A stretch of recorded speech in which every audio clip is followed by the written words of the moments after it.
Welcome to digital Nippon. जैसे कि दोस्तों हम लोगों ने जो टेस्ट सीरीज की आगाज़ की थी उसमें हमने कल एक एपिसोड में हमने देखा 25 क्वेश्चन को। आज 25 देखेंगे, फिर कल से क्या करेंगे, इसका क्वांटिटी बढ़ा देंगे, 50 कर देंगे।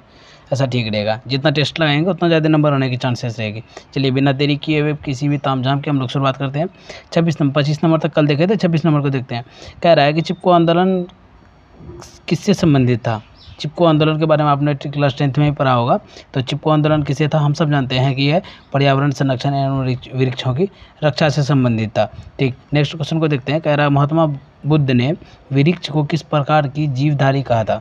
मतलब महात्मा बुद्ध ने वृक्षों को, पेड़ पौधों को किस प्रकार की जीवधारी कहा था। ठीक, 27 नंबर का सही आंसर क्या होगा, असीमित दयालु। मतलब असीमित दयालु मतलब बहुत ज़्यादा दयालु एवं उदारपूर्ण कौन होते हैं, वृक्ष होते हैं। तो वृक्षों को महात्मा बुद्ध ने क्या कहा था, असीमित दयालु एवं उदारपूर्ण। ठीक, इस बात को ध्यान में रखिएगा। नेक्स्ट क्वेश्चन देखते हैं 28 नंबर को। कह रहा है हाल ही में बिहार सरकार ने गया शहर का नाम बदलकर क्या रखा है। सबसे आसान है इसका, गया को याद रखिएगा, बस गया में जी लगा दीजिएगा तो गया जी हो जाएगा। उतना भारी क्वेश्चन नहीं है, आ सकता है लेकिन कुछ भी नहीं कहा जा सकता कौन सा क्वेश्चन आएगा। कह रहा है बिहार में लोकसभा के लिए कुल कितने सदस्य चुने जाते हैं। सबसे आसान सा क्वेश्चन, सबसे आसान आंसर 29 नंबर का क्या आंसर होगा, डी यानी 40। ठीक, इस बात को ध्यान में रखेंगे हम लोग। चलिए नेक्स्ट देखते हैं। कह रहा है क्या, किस नदी को बिहार में जीवन रेखा माना जाता है। किस नदी को बिहार की जीवन रेखा माना जाता है। सबसे आसान क्वेश्चन, सबसे आसान सा आंसर गंगा को, क्योंकि गंगा जानते हैं बिहार के बीचों बीच से होकर कौन सा नदी गुजरती है, गंगा नदी। ठीक, तो ये गंगा नदी है, तो इसको बिहार का जीवन रेखा कहा जाए, कुछ भी कहा जाए, मतलब इतना समझ लिए, जीवन रेखा किसको कहा जाएगा, गंगा को। नेक्स्ट क्वेश्चन देखते हैं हम लोग बिना कुछ देरी किए हुए। 31 नंबर में कह रहा है कि बिहार के प्रथम मुख्यमंत्री कौन थे। डॉक्टर श्री कृष्ण सिंह। इसका भी सही आंसर क्या होगा, श्री कृष्ण सिंह। तो बिहार से रिलेटेड ये भी था, और पिछला वाला क्वेश्चन देखा वो भी हम लोगों ने देखा कि वो भी बिहार से रिलेटेड था। ये भी देखिए बिहार से ही है, बिहार जी के भी समझ सकते हैं इसको। कह रहा है क्या, बिहार राज्य में कुल कितने अनुमंडल है। सबसे आसान सा क्वेश्चन, सबसे आसान आंसर। 38 जिले हैं लेकिन अनुमंडल कितना है, 101 अनुमंडल है, इस बात को ध्यान में रखिएगा। ठीक, नेक्स्ट क्वेश्चन। भारत में योजना आयोग का गठन कब किया गया। 15 मार्च 1950। सबसे आसान क्वेश्चन ये भी है और सबसे आसान आंसर। क्या होता है, कभी कभी हम छोटे छोटे क्वेश्चन का आंसर भूल जाते हैं एग्जाम हॉल में, इसलिए रिवीजन करेंगे। जब थोड़ा बहुत टेस्ट सीरीज लगाएंगे तो हमारा यही जो नहीं आने वाला नंबर रहेगा वो बढ़ेगा। 50-60 नंबर लाएंगे तो इतना इनफ है बिहार पुलिस में। ठीक, देखते हैं राष्ट्रीय विकास परिषद का मुख्य उद्देश्य क्या था। राष्ट्रीय विकास परिषद के बारे में ध्यान में रखिएगा कि इसका मुख्य उद्देश्य क्या था। पंचायती योजनाओं को स्वीकृति देना एवं समन्वय स्थापित करना। सबसे सटीक आंसर यही है। इसका सही उत्तर क्या हो जाएगा, बी, पंचायती योजनाओं को स्वीकृति देना और समन्वय स्थापित करना। ठीक, नेक्स्ट क्वेश्चन की ओर देखते हैं। राष्ट्रीय आय का क्या अर्थ है। कह रहा है राष्ट्रीय आय का क्या अर्थ है। राष्ट्रीय आय का अर्थ क्या, सरकारी आय है, बिल्कुल भी नहीं। देश की कुल जनसंख्या, ये तो है ही नहीं। केवल निर्यात की आय, ये तो है नहीं।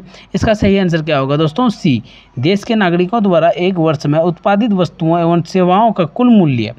जो देश के भीतर में जो नागरिक हैं उनके द्वारा उत्पादित सभी वस्तु एवं सेवाओं का कुल मूल्य की बात कर रहा है। 35 नंबर देख ली हम लोगों ने। अब 36 नंबर को देखते हैं। 36 नंबर में क्या कह रहा है, निम्न में से कौन गरीबी को मापने वाला रिपोर्ट जारी करता है। इनमें से कौन गरीबी को मापने वाली रिपोर्ट जारी करता है। ध्यान में रखिएगा, नीति आयोग के अंतर्गत जो NSSO है वही जारी करता है। इसका सही आंसर क्या हो जाएगा, डी हो जाएगा।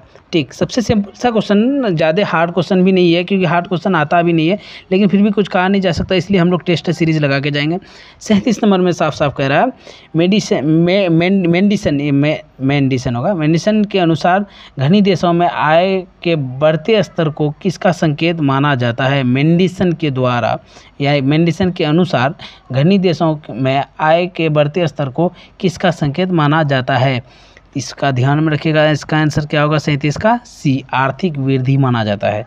मेंडिसन ने कहा कि धनी देशों में जब आय के जो स्तर होते हैं वो बढ़ते हैं, लेवल बढ़ते हैं, तो आर्थिक वृद्धि का ये संकेत है। ठीक, मेंडिसन के द्वारा। ठीक, इस बात को ध्यान में रखिएगा। भारत में हाल ही 38 नंबर में देखिए क्या कह रहा है, भारत ने हाल ही में महत्वपूर्ण खनिजों के आपूर्ति श्रृंखलाओं को बढ़ाने के लिए किस देश के साथ MOU यानी समझौता ज्ञापन पर हस्ताक्षर किए। दोस्तों इसका सिंपल सा आंसर है, ध्यान में रखिएगा, ये वो देश है जिन्होंने हाल ही फिलहाल में भारत के लिए जो टैक्सेस है, टैरिफ है, वो उसको बहुत ज़्यादा बढ़ा दिया है। तो कौन है? संयुक्त राष्ट्र अमेरिका, यूएसए। हाल ही में किसके द्वारा भारत ने एमओयू हस्ताक्षर किए हैं खनिज आपूर्ति के लिए? यूएसए के द्वारा, लेकिन यूएसए ने उल्टा कर दिया उसका। खैर वो हम लोगों का मसला नहीं। 38 देख लिया, 39 को देखते हैं। कह रहा है सारस आजीविका मेला, बहुत बेहतरीन क्वेश्चन है। कह रहा सारस आजीविका मेला 2024 का मेजबानी कौन सा शहर किया? यहाँ पे किया कौन सा शहर है, नहीं किया था, मतलब पहले कर चुका, 2024 की बात है। सारस आयोजन में आजीविका मेला का मेजबानी कौन सा शहर है या था समझिए, सिंपल सा। तो इसका सही आंसर क्या हो जाएगा? गुरुग्राम। 39 का आंसर क्या होगा? गुरुग्राम। ठीक, इस बात को ध्यान में रखिएगा। 39 का बी यानी कि गुरुग्राम। नेक्स्ट क्वेश्चन देखते हैं।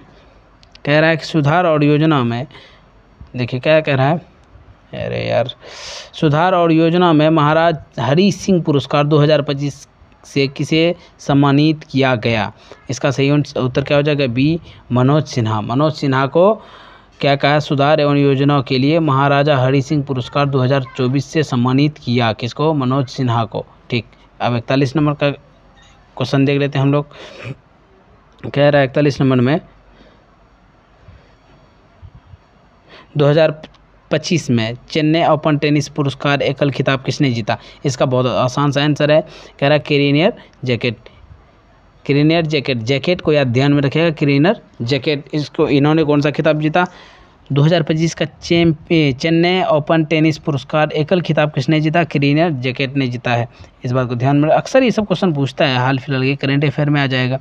ठीक, उसके बाद क्या कह रहा है? वेटिंग फॉर अ वीज़ा निम्न में से किस व्यक्ति की आत्मकथा है? वेटिंग फॉर ए वीज़ा किसकी आत्मकथा है? वीज़ा के लिए वेट करना, ये किसका था? डॉक्टर BR अम्बेडकर का। ठीक, ध्यान में रखिए। 42 का क्या हो जाएगा आंसर? डी हो जाएगा, doctor BR Ambedkar. Next question को हम लोग देखते हैं। कह रहा है क्या?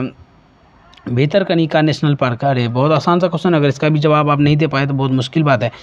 भितरकनिका नेशनल पार्क किस राज्य में स्थित है? जाहिर सी बात है, अभी हम लोग बिहार के बारे में देख रहे हैं, तो हाल इसका आंसर क्या हो जाएगा? बिहार। ठीक, ध्यान में रखिएगा। नेक्स्ट क्वेश्चन को हम लोग देखते हैं। कह रहा है जनवरी 2025 में किस देश ने आधिकारिक रूप से ब्रिक्स में पूर्ण सदस्य के रूप में शामिल हुआ? जनवरी 2025 की बात कर रहा है। कौन सा देश है जो आधिकारिक रूप से ब्रिक्स में पूर्ण रूप से सदस्य के रूप में शामिल हो गया? तो सही आंसर क्या हो जाएगा? सी, इंडोनेशिया। 44 का सी, ध्यान में रखना। अब 6 क्वेश्चन बचे हैं, देख लेते हैं।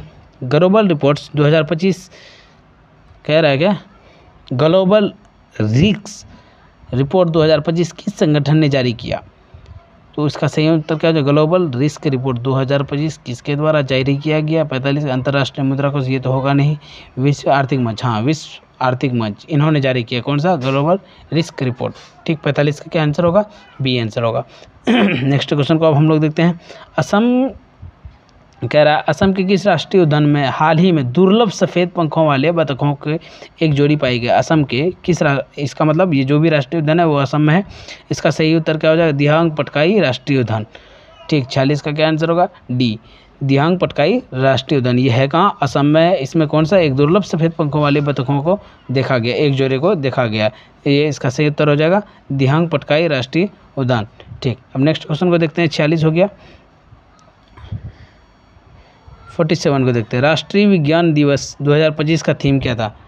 ये सब थीम अक्सर पूछ लिया करता है कि जो हाल फिलहाल में घटा हो।